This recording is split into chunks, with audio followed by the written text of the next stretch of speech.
And I had an angel experience. So here I am in my 30s. I did this type of work, Paul, like part-time or on the weekends. And I had a regular job, so to speak, in healthcare. Angels came to me one day in my home. I had this amazing, it's almost like a download happening where they told me that they were going to put me in a lifeboat. They were going to help me. They knew I wanted to do this more and more. And they told me they needed me to be their voice, right? We need you to work for us, meaning we need someone to go out there and bring through what we're wanting to say, what the universe, what God, what love wants to say on this planet.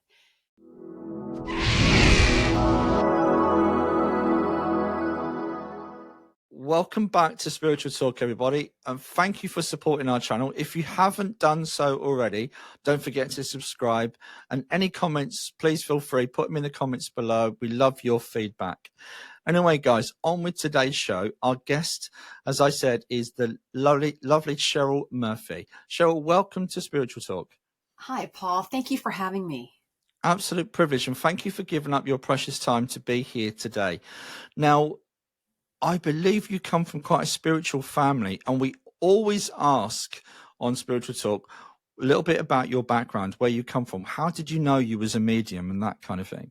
You know, growing up, my mother had a lot of the psychic books that, you would never hear about. She had Edgar Cayce, we had Sylvia Brown, and we grew up naturally reading these materials. And I found out later as I was growing up, my great aunt was hired by the Air Force to find a missing pilot and plane. My grandmother has done work for some pretty well-known people, but you don't hear about that type of stories out in the public, do you? They're pretty hidden still. That is pretty amazing, because Edgar Cayce was one of the one of the most, was he a prophet? I'm not sure. The sleeping prophet, he was known as. He would go into trance in a very deep state where he would be asleep or unconscious, so to speak.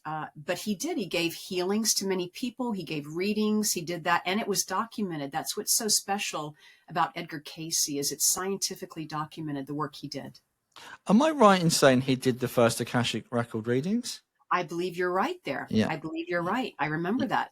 Yeah. Yeah. So having that in your locker, so to speak, really give you that kind of impetus to move forwards, and without even knowing it was there in the first place, if that makes sense. Yeah, it was natural for us. It does. And, seeing spirit, as I saw spirit at a very young age. And when I see spirit, Paul, or when I did as a child, it was a beautiful golden glow. It was a beautiful, loving feeling. And it wasn't until I got into my teenage years that I decided that this is what I wanted to do. I was being called. I really felt drawn to help others or to serve spirit. That's very young, Cheryl, at teenage years, Yeah. because you're growing up, and for me, it was the most awkward time. But for you, I mean, your sensitivity being raised to such a level, how did you get through that? Well, it is very sensitive, and not many people were talking about it. So outside my home, when I would go to school, none of my friends were talking about, the afterlife or being psychic or anything like that. So it was very much just inside the home. It was so much more natural to talk about.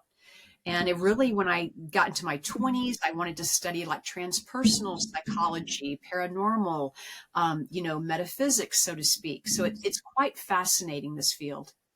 It is. It's so in depth, and there's always something new to learn every day.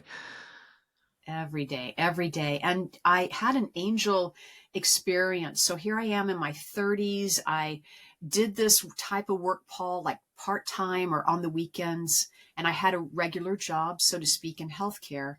Angels came to me one day in my home. I had this amazing, it's almost like a download happening where they told me that they were going to put me in a lifeboat. They were going to help me. They knew I wanted to do this more and more.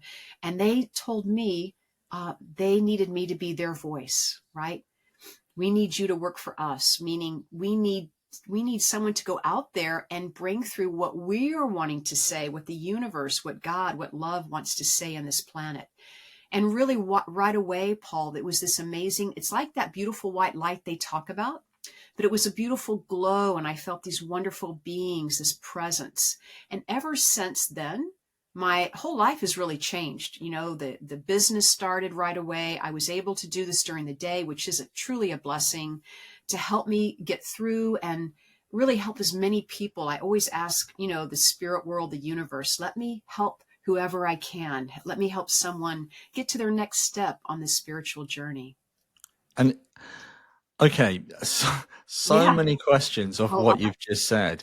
I'd love to know a little bit more about the angel experience, because it's okay. There is a level of, well, it's very personal to have a very personal experience like that. And I understand if you don't want to talk about that, and I can edit that out later. It's absolutely fine. But what was that like, having that essence of angelic presence with you?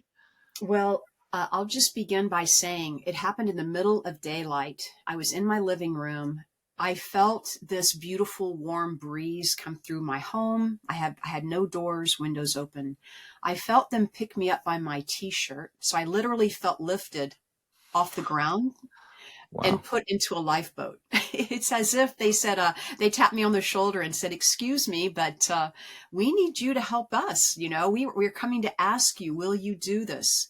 And when I felt them put me in this lifeboat, it's as if they were saying, don't look at the past, or don't look at your life as regular or normal anymore. Like, this is the direction we're asking you to go. We really need someone else to be our voice. We need someone to help us get through to more and more people.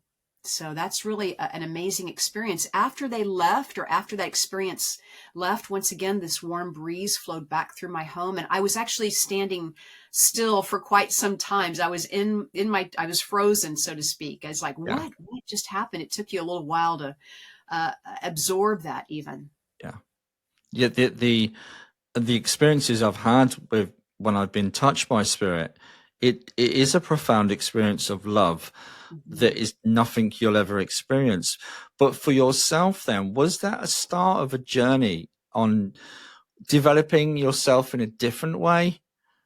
It truly was, because I had always been, a medium and a psychic. I had a website.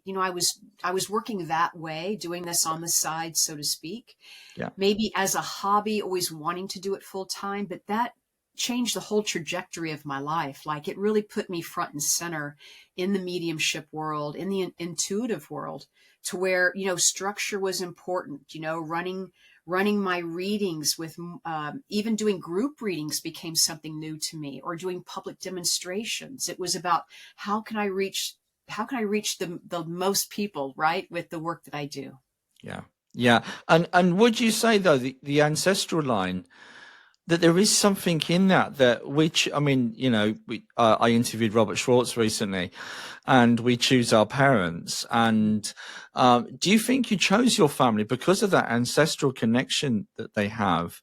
Absolutely, absolutely. And even in my female, even in the grandmother, the great grandmother, the great great grandmother, full Cherokee. We have a full 100% beautiful woman. I still have photographs of her, Cherokee. So because I feel so drawn to Native American. Some Yeah. people do, and I feel that truly for myself. And it is about our path, and it is about knowing, when you learn where you come from and your stories of your ancestors, so to speak, it makes a lot of sense. It's like, oh Yeah. my God, that's why I'm like I am, or that's why I'm so intuitive, Yeah. because my great aunt had it, or my great Yeah. grandmother. Is that something you would want to go down yourself? What your aunt did, looking for a pilot? Was it a pilot? Was it a plane Oh, crash? it was a missing pilot and plane. And they asked her, because I guess, back then the radar, the technology wouldn't go back in the mountains where they Yeah. found. And she goes, "Yes, I'll look for him for you. But I just want you to know," she was already picking up on the energy that he had already passed away. She goes, "He's already Ah. passed, but I'll find him if you want me to." And they said, "Yes, please do." And so they found, the pilot. It was like in the snowy mountains, on Yeah. the east side of the country, really in a place where they hadn't looked. Yeah. And once again, it wasn't spoken about after Yeah. that. It was really something kept within our family. Yeah. Oh, but that is such an amazing, and it's an incredible and amazing gift to be able to do that. Yeah, for her to share it with us and for me to understand it, because as a child, the women in my family, we would gather for seances or just talks about intuition and psychic world and afterlife and spirit. But when I was a child, I wasn't really invited to those gatherings, right? But they would Yeah, talk to me afterwards, so to speak. yeah. And that's when I started hearing the stories growing up. Yeah, yeah. I don't mean to kind of ask you questions like a scattergun. I kind of feel quite excited about your past, your experiences. There's so much I would like to ask you, even about Edgar Cayce, because you Mhm. sound very well read on Edgar Cayce. There was something that came into my mind when we mentioned him earlier. And how do you feel about, I believe it was Edgar Cayce. I read one of his books many, many years ago, and this is going to be very controversial. So I'm sorry, guys. I don't mean to offend anybody, but Edgar Cayce, I'm sure he was the gentleman that said people that are born into this life with a disability is potentially coming through with something that happened in the past life. Whether, I don't want to say you was a bad person, but it could have been something along those lines. Yes, I believe you're right there. I believe he was saying that, right, that sometimes we bring our past life issues or challenges into this life to really heighten our awareness. Yeah. And I've always felt that too. I felt people who have challenges in this world, or people who have a hard time, or addictions of some way, they are some of the most enlightened people you'll Yeah. meet, Yeah. right? They really are going through many, like a lot of karma at once, or they are completing a lot of their life lessons in this Yeah. one life. Yeah, yeah, absolutely. I don't think it's as simplistic as you as a particularly bad person in last life, you're going to pay for it in this life. I think it's a little bit more nuanced than that. Right, right, right. And look, challenges, even phobias. I have people who Yeah. I've worked with and taken them into a past life regression. And so, for example, in this life, this client of mine doesn't like to wear turtlenecks, right? It's just Ah, something about them that they don't like to wear. But what happens in a past life regression, that's how they passed, right? ah, Or that had something to do with their passing, yeah, whether it was, whatever that was, being hung or what have you, yeah, or suffocation, but it is about that strangulation, so to speak. So, for example, now this person, after going through treatment or healing, is just more aware of it, because yeah, sometimes you feel so singled out when you have phobias, right? I have another person who's afraid of heights, and she became afraid of heights all of a sudden in her 30s. But when we go back to past life regression, she understands that perhaps that's was a time in her life that she passed, or something happened traumatic in her life where she created that. So yeah, when I bring people into, when we work with past life regression, or we understand about our heritage and our lineage, we can actually heal it. And I don't know if you believe this, Paul, but I feel in some way we can heal our loved ones in the afterlife. Like when we pray for them, or when we're working on ourselves, on our own issues or our own self development, in some way it helps out our whole family, whether they're living or on the other side. yeah. I've heard of ancestral healing. I'm Yeah. not sure whether that would more apply to our cellular structure, whether that's something we inherit in terms of conditions and illnesses that our forebears had. But yeah, why not? Yeah, I Is what I believe would say to that. I believe you can go in if you can go forward into the future, I believe you can go into the past as well. Yeah. Yeah, and I don't know much about quantum mechanics, I've got to say, but there is something about the particle and the wave, and it's normally I think it's the particle, then the wave. But I've heard somewhere being said, if you can change that round, you can change things and rewrite things. And I Mhm. find that very interesting. My mind is not set out for science, but Yeah. it's a very interesting concept. I mean, the whole Eckhart Tolle about being present and being in the moment. Gandhi used to talk about similar kind of teachings as well, and about being present and being in the moment, and even going back to kind of watching our thoughts and who we are. It kind of creates what we become. It's true. The thing about Eckhart Tolle, when I read his book A New Earth, I felt like he's also speaking of a new consciousness. Yeah, There's Edgar Cayce has a book called There Is a River, And he's referring to that river, which is a stream of consciousness, right? And so it is about being as present, or being in that moment, practicing mindfulness, where we do have that power, where we can really have a wider perspective of things. Yeah. Yeah. It's interesting, isn't it? Because I've had visions of a stream, a consciousness, whether you want to call it as a consciousness. It reminds me of the Hindus believe that the river Ganges is a holy river. I believe that. Absolutely. And I've seen where children, when I've been given messages, children are coming down this river of life.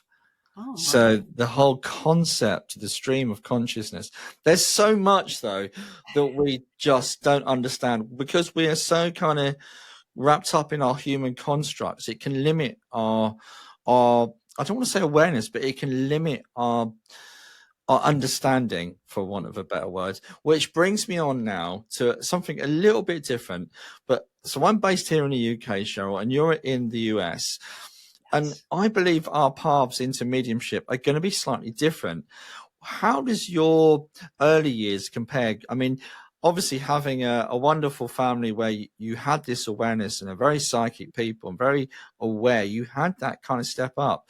But I know a lot of friends of mine that are in America that don't have the churches. There's not many around. Is there anything you could recommend for people where they can go and, even circles? Am I right in saying they're quite few and far between? They are few and far between. And you're talking about a spirit development circle, right? Yeah. Where people sit weekly and they practice, whether it's a closed circle and it's the same people every week, or it's open circle and new people can come and go. It's all about practicing. And yes, they are rare, and they're becoming more popular, thank God. And because they're a wonderful place for anyone to practice and learn more about their gifts or their intuitive abilities. It's really encouraged, I think, even more over here, where over in the UK, for example, it's been around for a very, very long time, right? Yeah.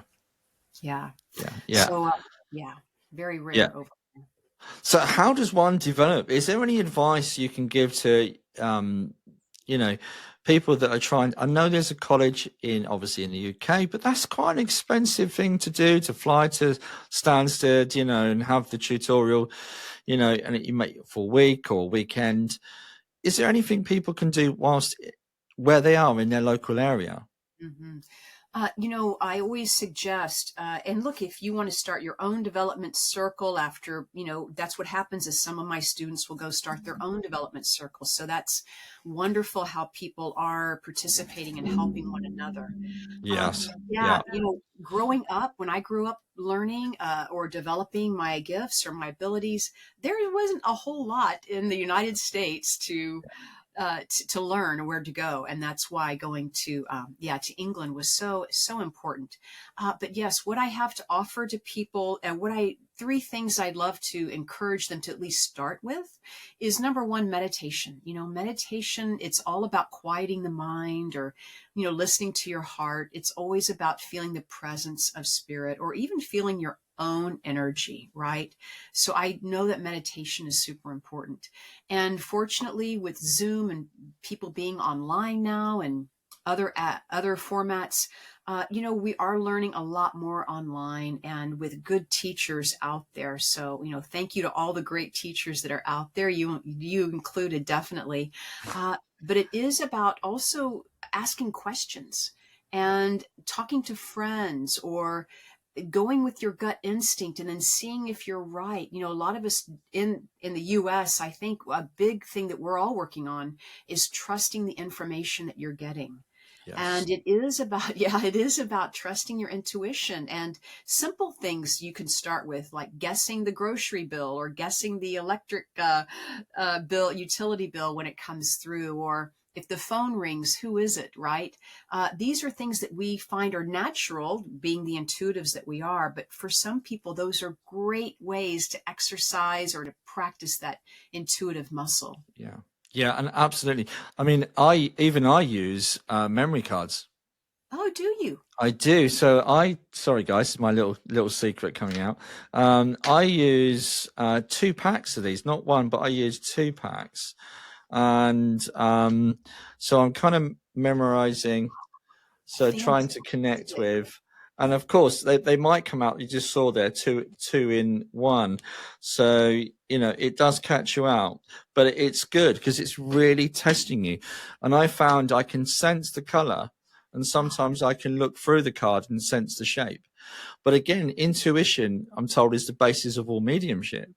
So having good intuitive skills really helps to develop your.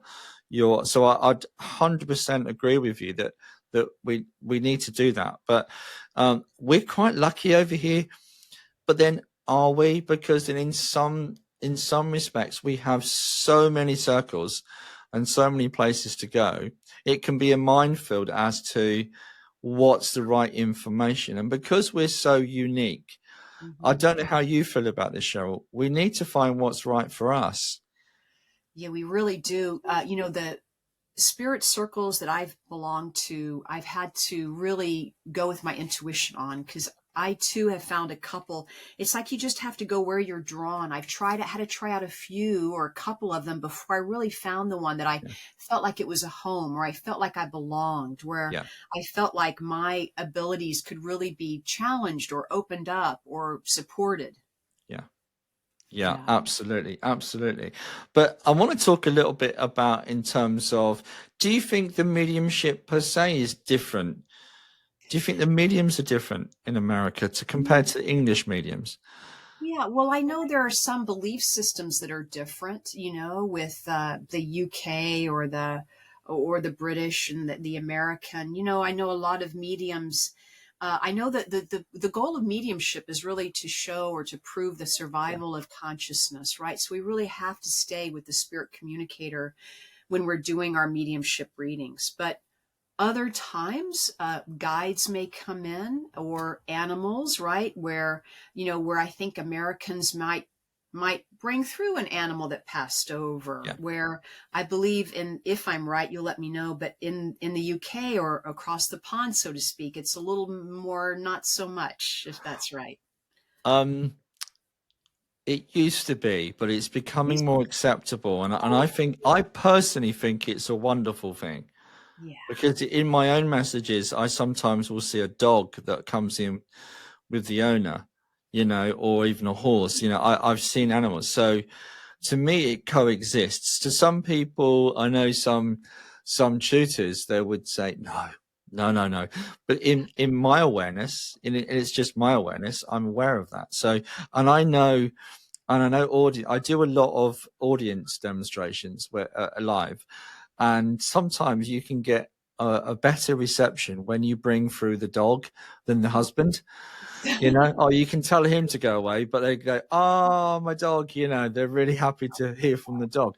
So, but I guess it's to do with the level of professionalism and how you bring that through. I remember a really famous medium brought a dog through, then he started to bark, and Oh, it really? kind of, for me, Oh, yeah. that kind of killed Yeah. the any authenticity of that connection. And there is this fine line with mediumship where, and again with humor, where it can become a joke rather than actually, you know, Gordon Higginson used to quote, make them laugh, make them cry.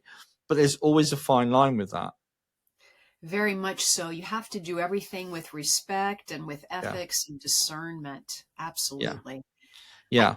I just want to say I saw a medium on a public demonstration, a medium bring through a dog, and I'll tell you, I'll never forget it when she brought through this dog. The reason why I will never forget it is because I actually saw, it's almost like I saw a portal open up or something. It's like you saw Ah, a crease in the energy field. As soon as it came into view, so to speak, or as soon as she became aware of it, it's as if there was a vibration right around her hands. It was ah. amazing. Yeah, so I've never seen that before. It was just a beautiful experience. But yeah, so I want to say, look, yeah, animals are, I want to say animals are people too, but they are souls. And like you said, some people are more connected to their animals than they are Yeah. their other people in their family. Yeah, yeah. I've literally just seen a bit of gold light flash past your head there. And I don't know if anyone saw that. There was just this flash of gold light going past your head. I do a lot of work with colors, and I'm really interested in colors in people's auras. But there was just this flash for a moment of this gold light around your head. And I've just interviewed a wonderful lady called Lisa Beaver, and she does where she captures spirit voices and also pictures. And she recently captured, she's showing a picture of her, and she projects this vapor. And then in the image, it could be a vapor, it could be a light, it could be, she could be using bubble wrap in front of her face. And then spirit used that to create the image. But quite often she'll capture her face and there'll be an animal. There was one with a horse coming through and its head was here. It was amazing. That's incredible. Absolutely amazing. Now, reason why I'm bringing this up as well, because you also communicate with animals. Am I right in saying that? Or you connect with them? I do. And I have How did you discover that gift? You know, animals are pretty interesting energy to connect with. And there's very much this unconditional love, as we know, but it's a very light energy, so to speak. And it's almost like tears are going to come to my eyes talking about it, because I connect. Number one, I connect with both animals living and departed to help people. You know, people may have problems with animals, like a behavior problem, or they're not eating, or they don't get along with the other pets in the home. So I help with that. But pets who have departed are very, very special for me, because they are always showing like the next step, or they're always showing like the path to healing for the person I'm working with. You know, it's as if they're bringing healing during the reading, if that makes sense, you know, and you can even feel their fur, so to speak, in an energy kind of way, or you can feel absolutely the connection in a soul to soul way that they have. So, you know, how I came about it was, it just started coming naturally. I think it just started, I don't know, I guess through my having animals too in passing. Maybe that's how they helped me, right? They started helping me connect with other animals that had passed. That's really interesting, because it sounds like there's an intelligence beyond that of what the problem is, again, our concepts. We always have this concept that we are the top of the tree. What if we're not? Yeah, What if right, the animals are here for us? right. And what you've just described is there's an intelligence within that healing process itself. They're very powerful, and they'll help, I think, even at any time, even departed, living, you know, ask your animals for help. They are a soul. They are, and they're a very strong soul, you know, because they are filled with unconditional love. They have this knowing. I just feel they have this greater, I don't know, greater belief, not a belief, but a greater dedication to helping us, perhaps, right? Because that, I mean, they're truly a soulmate connection with animals. Especially, well, not just dogs, but dogs especially seem to have that, you know, they need that connection, that pure love connection. It's just amazing how that works. And I had the privilege of looking after a friend's husky for about 8 months, and in lockdown, it was an absolute privilege. Oh, how So, lovely for you. How lovely for you. yeah, And you know, they raise the vibration. Animals will raise the vibration, right? Anytime you're feeling sad, or when you come home, they're saying hello as if it's the first time. But all that joy and happiness keeps you healthy and happy. It keeps your home and just your entire life, your entire being, uh, in a higher vibration, a higher frequency. yeah. Another question has just popped into my mind, Cheryl. This is a bit like a machine gun. You're getting the complete scattergun tonight. I'm sorry about that. But something else I wanted to ask you on was about healing itself, and how important is that for self-healing within mediumship? Because a lot of people, they come to us, or even myself included, I wanted to develop as a medium, but I was quite lucky. My mentor said, no, become a healer first, understand healing. And I spent 3 years working with that, understanding that before I started to go into mediumship. But also there's a process of self-healing. Yeah. But do you find some mediums miss that? So their sensitivity can become too much, too overwhelming, if that makes sense. It does make sense. And so look, self-development is crucial in learning mediumship, working on our own issues, healing our triggers, so to speak, or whatever it is that you're uncomfortableness, maybe working with the shadow side, as they call it. But it's about finding more about you, learning more about yourself, learning more about what you love and what you do want to improve on in your own life. So a lot of self-improvement.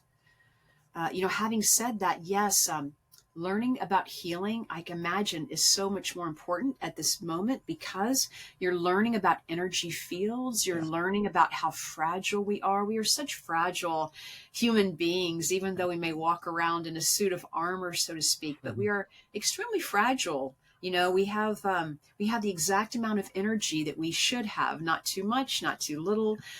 So really working with the energy or the energies, plural, understanding what works or doesn't work, understanding about how we're witnessing or we're allowing the energy. We're not pushing it or forcing it. We're loving it or curious, right? Coming into it with a curious mind. And really that level of gratitude that we all have in mediumship and that we even have in healing, it takes it to another level, right? When you step into the gratitude. Yeah. And I want to give a shout out as well to your healing prayer circle. Oh, thank you. Thank you. How often do you do that? And when do you see it? We sit every Sunday. We meet every Sunday evening on Zoom. So it's free to join for anyone. We meet on Zoom for half an hour or so. And it's about coming together and experience exponentially the power of healing, the power of meditation, of prayer. And we talk about either a current event or something that comes through from the angels, or something to focus on that can help us. But it really is about having that high vibe community where you feel that you're with other like-minded individuals. And that's really the goal. Yeah. It's a bit like sending that signal out there to those in distress. We're here. Yeah. We're here to help. Yeah. And it's available, guys. You can catch it on YouTube. You've got your own YouTube channel as well. I do. It's at Medium Cheryl. All of my social channels are at Medium Cheryl. Awesome. Now, just moving away from healing slightly, I want to get back into the mediumship. Now, you're a very experienced medium and you're very gifted. And I wanted to kind of, for those, especially those that are developing their mediumship, have you developed an attunement or any kind of way of attuning quickly to spirit? I know I've listened to people like Charlie Kelly on his podcast, and he says you just take your mind to spirit. But so many people go through, I've got to meditate before I do this, before I do that. Is there a hard and fast rule that you use, Cheryl? Well, not really, just to tell you, because I practice or I sit in the power, so to speak. It's an active meditation. So a lot of my work with mediumship is done before or after I'm actually working as a medium, right? So on the weekends, in the evening, in the mornings, I'm either in meditation, I'm journaling. I do a lot of inspired writing or automatic writing with spirit. I talk to them through the day or tell them, what I'm getting ready to do. And I'm excited about stepping into the power, so to speak, or I'm excited to be working with them. But really, go ahead. No. Yeah, sorry, I just wanted to stop you on that. That's interesting because a lot of people forget to do that. So you actually talk to them, look, I'm going to be working here. Do you actually go specifically like, I've got a client here, can I have what they need? Can you help me with that? Do you kind of connect on that level? I do. I ask before my clients, I said, help me take them to their next step in their spiritual journey, or help me take them on their next step to their spiritual healing. Yeah. So I do work with that on individual clients or even public demonstrations. Let me let me be the voice for the spirit world, right? Let me find that sitter or that person that needs to hear that message. Yeah. Yeah, that's amazing. It's always difficult because so many people ask me, well, how do you attune to spirit? How do you make that bridge between the two worlds? And so many people have so many different ideas. For me personally, I don't necessarily meditate, but I will do like an attunement that's not too passive, where my mind goes down too much. So for me, it's quite a positive attunement. Very similar to when people say sitting in the power. To me, I believe that we are that power. We expand our power throughout us. Yes, that's true. And I think the concept of sitting in the power can get a little bit confused, which is why I think a lot of people forget that we have this divine spark within us. It's about allowing that sensitivity to fill that room and that space to bring through those messages of love and guidance. I love it. It's like we're allowing, as you mentioned, expansion. It's like we're just allowing ourselves to be grander. We're allowing ourselves to open up with our love, with our clairvoyance, what have you, clairaudience. We're just allowing that to be witness or to be present with gratitude and love to receive the information coming in. Yeah. We have to kind of get out of our own way in some way, but then realize that we're tuned in or tapped in. But it is about expressing. I still feel it's like we're asking spirit to, come share with us or come offer some guidance for the person we're helping. And the truth is, they probably already know, right? They know our diary before we even start the day. The intelligence and spirit, they know, but it's kind of polite to go through this process anyway, isn't it? It is. It's respectful, I guess. Yeah, absolutely. And again, it comes back to our own, because I used to have a problem. I grew up in a non-religious family, and coming into this, I was aware that mediumship is not, some people call us the spawn of the devil. We are there to take advantage of people that are in very vulnerable positions. Now, I used to pray, if I'm doing something wrong, please not, tell me if I'm doing this wrong. Should I not be serving? Did you go through that yourself? How did you deal with some of those challenges that come up around mediumship like that? Interesting that you asked that, because it happens, and it's true. As soon as I started my website, I had a lot of negative people saying, get off the website, or what are you doing, and what you're doing is wrong, or negative, as you mentioned. And so I thought to myself, gosh, I always ask for the highest good to come, right? Whatever it is I'm doing, I want to make sure whatever I do in my whole life, and anyway, that it's for my highest good, right? And I only want that divine energy, right, in my life. And so when sometimes when I hear negative feedback about what you're doing is wrong, I feel like I've hit a pulse, or I've hit a nerve on someone or a group of people, so to speak, a vibration that's actually opening up to the light, so to speak, or to positivity. So I just feel like, well, in some way, I've been praying to help others. And if that's how it came through, then okay. And then once you allow it to just have gratitude, it seems to kind of step away or be dissolved in some way. But I always ask for the highest good for myself, for my clients, and I teach that too.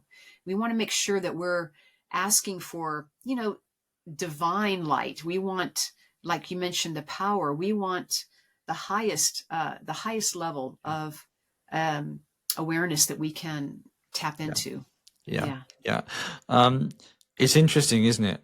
The UK, forgive me for saying this, guys, but there's a medium on every corner street. There's hundreds and thousands of us over here. There is something about the UK that we do seem to produce a lot of mediums. Now, so therefore, we've got quite a larger community. We've got quite, a lot of churches and spiritual centers, which I'm very lucky to be in that community.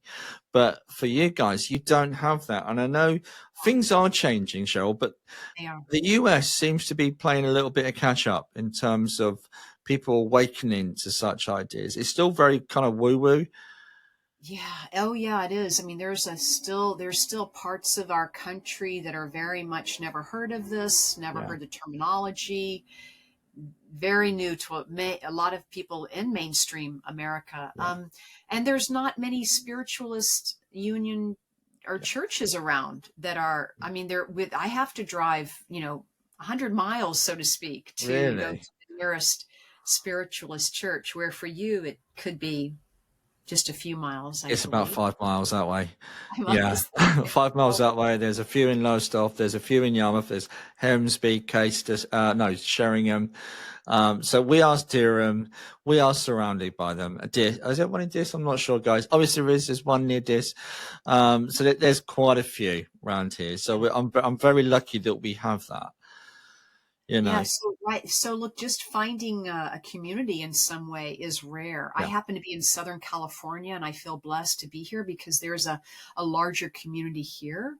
So in different parts of our country, I think there are pockets or areas where you'll find more and more mediums. yeah, And I love the caliber of colleagues I have or I've met out here. And but yes, it's still very much, even though it's mainstream on our television, so to speak, there are still a lot of people that are very much unaware of it. So we have a lot of work to do, as you say, catching up, right? We're catching up. but you have Gaia TV as well, based in America, which is, Yeah, we have Gaia TV, right? and that's doing really well. I subscribe to that, guys, so I do quite Really? enjoy some of the content on that. It's really Oh, worth. There's some good fabulous. stuff on that. Yeah, yeah. Fabulous. Thank you for mentioning it, of Yeah. course. Yeah. Yeah. Well, I just think the more we awaken to it, the more people have just a kind of shift in consciousness. I always say to people that don't believe, just be open. Uh-huh. Don't be closed. Just be open and see where that goes. A lot of times, Paul, everybody writes things off as a coincidence. Yeah. And sometimes, it's not a coincidence, and you have to kind of start looking at that Yeah. about why certain things are happening in your life. And Yeah. I always feel that sometimes people who are disbelief or skeptics, they can be the most intuitive people out there. They're just not addressing it as such, but they have the best questions or they have the most curious minds Yeah. that would really, really be amazed. I think they'd be Yeah. amazed. Yeah. And they normally come out with, yeah, I don't believe, but then I did see a ghost when I was little, or, they come out with stuff like that, it does make me laugh. Well, yeah, I saw my granddad after he passed, but I don't believe it was my imagination, I know. so I do get quite a lot of that. It's quite funny.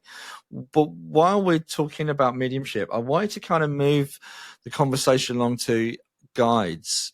And Okay. again, it's another difficult journey for Mhm.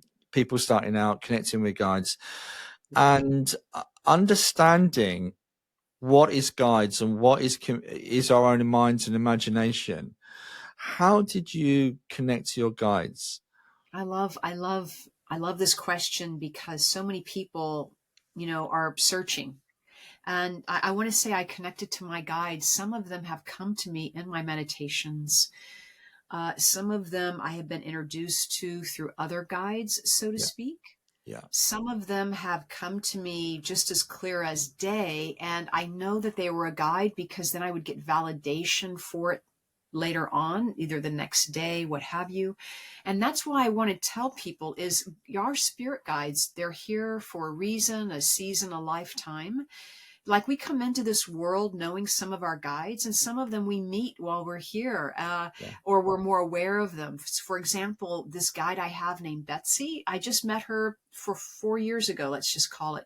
She came to me right into my third eye, introduced herself, and just as quickly as she did, she said, I'm here to help you with some things you're working on. And then she left, but I'll be back. And so I have never met her before, since, and I didn't know her previously. But it's okay to ask your guides for validation, for signs. And so many people, Paul, they want to know their guide's name. Just give me a name. Give me, because I understand that they want something to work with. They want something to call them. Yeah. I would just invite them to say, look, pick a name that you like or that resonates with you and go with that for now until that name happens to drop in your lap or come to you through validation, either in your meditations or as you move through the day. Yeah. But look, our guides are here to support us. They're here to guide us. They're here to help. They take interest in our life. Or even if you take up a new hobby, like, for example, say you're playing the piano, and you're learning how to play the piano and you're taking lessons, maybe you're going to attract a guide that wants to help you even further. Yeah. So it's pretty incredible. Okay. I mean, it is a difficult thing because so many people want to know who their guides are. Yeah. I personally think it's a personal journey, and I have witnessed, and it's not a criticism, mediums giving people guides. Yeah. And I think, well, that's great, but wouldn't it be more wonderful if that person discovered that guide for themselves? Very true. Very true. And also, just to share with you about what you're saying, it is a personal journey. I think there is something about self-development, establishing the relationship on your own, taking that into account that you're on your own specific journey with your guide. And so, yes, and I do believe that many of us have the same guides, even like Archangel Michael, that he's very much on the planet, has been for several years. So a lot of people can tune into Michael. Yeah. And another addition to that is I have this group on the East Coast that I love, and I visit once a year, twice a year. And when we get together, we have like a group guide named North Star. It's amazing. So all of us see validation and signs from a North Star. And one of the girls in our group even drew a picture of what she feels looks like North Star. But it's like we have our own guide for the group. It's incredible that we can actually share guides. Yeah. Yeah. I remember going back years and years and years ago. I was told there was a guide that oversees all circles in the world. Can you imagine the amount of circles that people see in the world? I'm not sure if I want to be the overall head honcho for that to be somehow. That's a lot of circles. That's a lot of circles. But in terms of, again, when we're developing, one thing that I learned with circles, that sometimes there is longevity, but people come and go. They have different journeys, and people can sometimes get possessive about people. They're not ready to move on. Well, I think everyone is on their own journey. And I do think that people need to find their own way. And they might come to your door for one thing, and they go somewhere else for something else. But there is this case also where we need to be able to kind of hone that and not keep circling around different tutors, because we do need to try to develop that relationship with our guides. Do you think, here's another question on top of another question. I could go on like this all night. I promise I won't.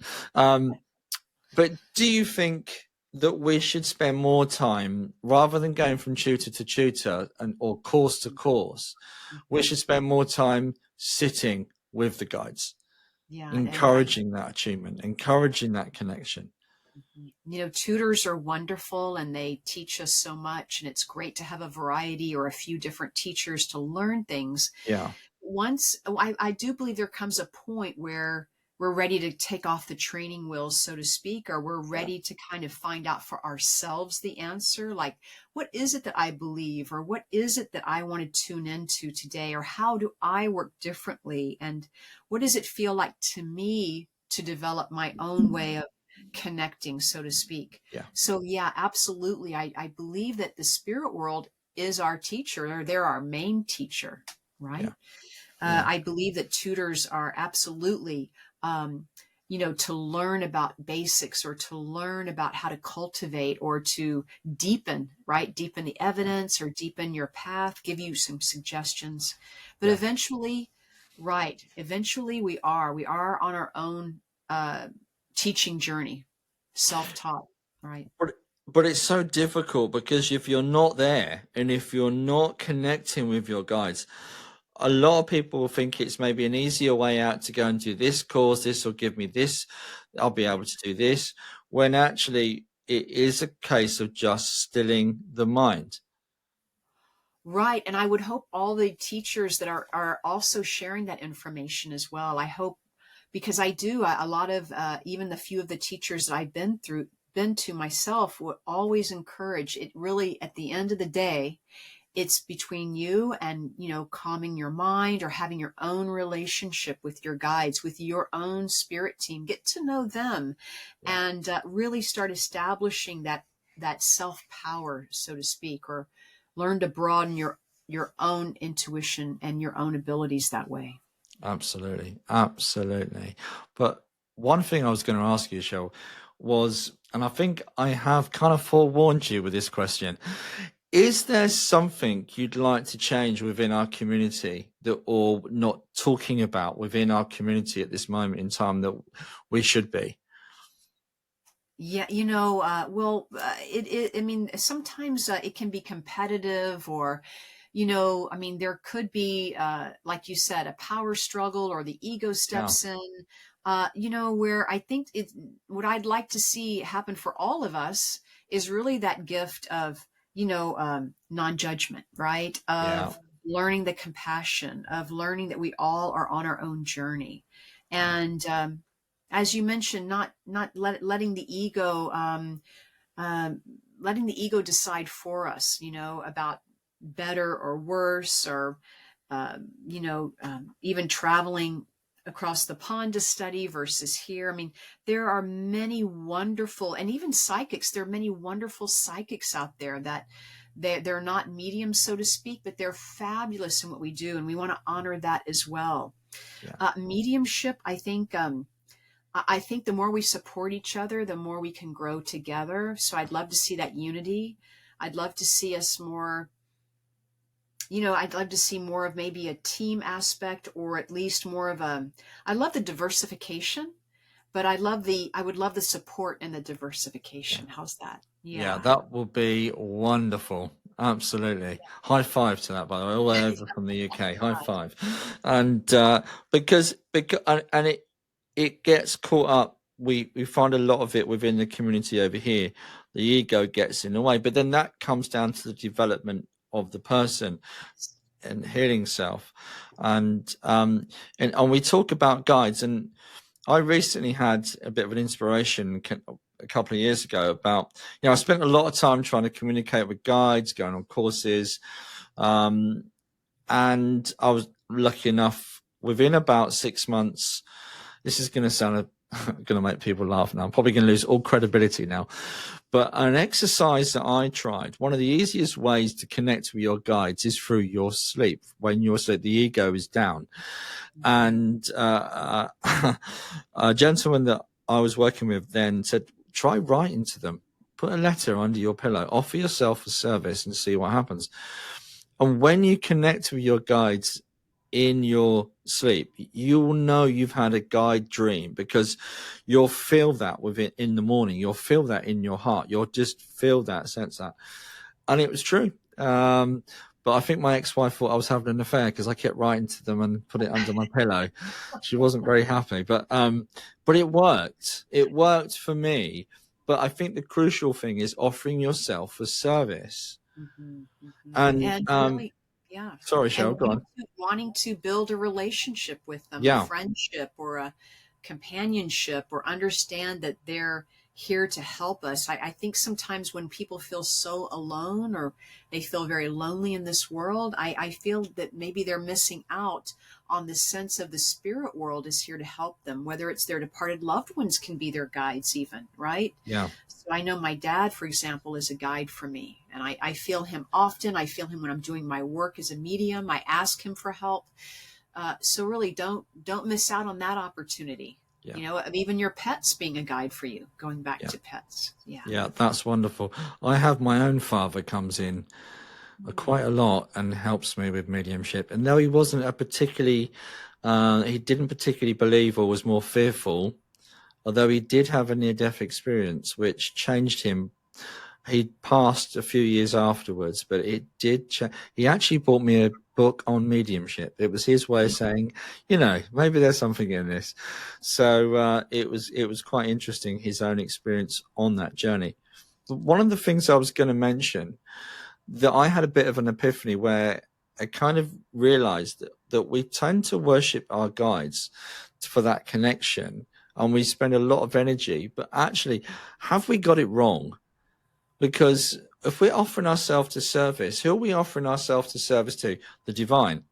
Our guides are there to give service to the divine. So maybe our relationship should be with the divine rather than getting caught up. It's just an idea. It's just a No, talking I'm point. thinking, you got me thinking on that. So, well, this is very true. I mean, that we do have a direct line to the Yeah. divine, so to speak. And I do believe our guides are part of that, or at least they are, you know, that feeling of, um, as someone that maybe we can, I don't know. I don't know. I just feel like some way we can have more of, I don't know, it just feels more of a heart to heart feeling with them. I know that when I ask the divine for help, I in some way am connecting with my guides, because Yeah. I'm always asking for that higher truth to come through. So I feel like maybe they're a part of that divine source. It's interesting. The more we open our mind to it, like I don't mind sharing this, but I've been asking a few mediums this before. But I was not well after Christmas. I spent 5 days in hospital, and I know we spoke before the show about this, but just before that, day before, I was given the number for God by a guide, and Oh, it kept talking about the number of God, and it was 4 zeros and a point one. Well, one oh, represents God, apparently. And I believe the zeros represent eternity. But I'd love to know your ideas, guys, and your thoughts. But I'm quite fascinated with the concept of God and what we perceive God to be. It's something that man has spent a long time. We all have. And theology, philosophy, you know, men have spent millennia thinking about God and what is God. So again, it's part of the spiritual journey. But for me, you know, it's taken me a long time to get that full circle. But I do wonder whether we emphasize that aspect of guides where it becomes more of a worship rather than actually they're part of our service, if that makes sense. I hope not. Yeah, I hope not. That we don't want to give our power away, Yeah. or we don't want to, or we don't want to misunderstand Yeah. that we are all we need, or we are all, or everything we have is within us, or that Yeah. feeling of, you know, all you need is within inside you. It's so true that Yeah. the universe lies within us, and it's within Yeah. our own hearts that everything is. I mean, that is the true intelligence, is moving more from a, Yeah. you know, a left brain to the heart intelligence, right? We're moving more into a feeling, that fifth dimensional feeling. It's more about moving into the feeling of things, using that gut. Why are you different than me? Because of these interests and and learn how fascinating each individual is. I Yeah. really think it's going to even open up our mediumship up as well. Yeah, absolutely, absolutely. But then I've heard people using their abilities for other things. Come on, guys. How many of you have asked the angels for a parking space? I'm not saying nothing, by the way. I'm not saying Cheryl Well, Murphy. I was yeah. just going to say it's been an absolute privilege to interview and giving up your time today. I was going to ask you quickly. I'm sorry to interrupt you, but what is next on your journey? Oh, what is next on my journey? Well, I mean, I'm just going to continue with my mediumship. I'm going to continue reaching as many people as I can. I'll continue teaching. I feel like that can be the best way of reaching people, or organizing courses, or really traveling and getting out there, because I do feel it's important to actually ask the harder questions with people in person and find out, you know, if you're skeptic, or if you're if you're in disbelief, or if you have doubt, find out where that's coming from, because it is about understanding that that's all a part of us. When we can step into that intuitive self that we are, I think in some way that's very healing, and that's very, very rewarding, or it's very gratifying when I can help people open the light within themselves. It's wonderful. You also do quite a lot of podcasting. You've been a guest on many podcast shows, and Yes. so you're out there, guys. So check out Cheryl. She's amazing. She's a wealth of knowledge, and I do encourage you to check Cheryl's work out. It's absolutely brilliant. We can't thank you enough for coming on today, Cheryl. It's been fantastic. I've really enjoyed myself. Thank you for having me. Thank you. Anyway, guys, don't forget, any comments, please like and share, and don't forget to subscribe. We really appreciate your support. But take care for now, guys, and we'll see you all very soon.